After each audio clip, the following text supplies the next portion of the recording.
Now to the U.S. border with Mexico. The Biden administration is saying that the number of migrants trying to cross into the country has dropped dramatically. That comes after the COVID-era immigration restrictions, known as Title 42, expired last week.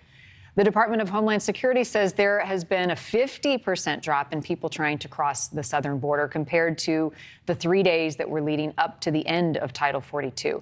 Agents on the ground still say they're expecting a spike in arrests, and there are concerns that remain that an influx of migrants at the border could lead to more overcrowding at shelters and then could also back up an already backlogged court system. Jorge Ventura is live in El Paso this morning with more on what he has seen and the burden that this has placed on so many members of law enforcement who are on that southern border. Good morning to you, Jorge.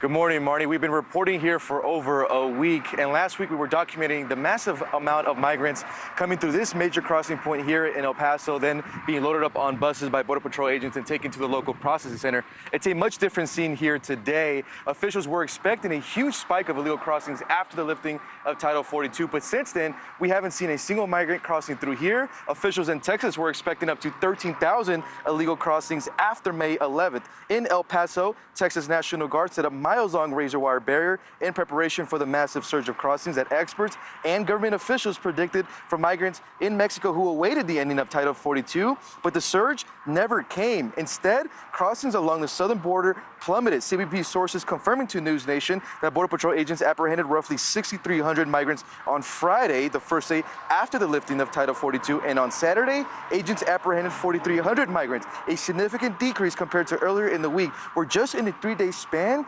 agents apprehended over 30,000 migrants prior to the lifting of Title 42. A large reason for the decrease of crossings is due to the fact that for migrants entering the U.S. in between ports of entry will now face stricter consequences that include deportation and a multi-year ban from re-entering the U.S. under the years-old Title 8 policy. The surge of migrants that immigration officials were expecting might have already happened. According to several migrants who spoke to NewsNation, they believe their best chance at asylum in the U.S. was to cross before Title 42 officially was terminated. And then I decided, because the Title 8, I decided to go to immigration with my wife, because after the 11th of May, we can. And right now, there are nearly 10,000 migrants still in the Mexican town of Juarez, right across here in El Paso, who are essentially stuck in limbo, fearing that if they do cross illegally now, they will face deportation. On the other hand, many migrants are attempting to get an asylum interview on the government-run app CBP One. Marni? Thank you for watching. Go to newsnationnow.com to find NewsNation on your television provider. And don't forget to click the red subscribe button below to get more of NewsNation's fact-driven, unbiased coverage.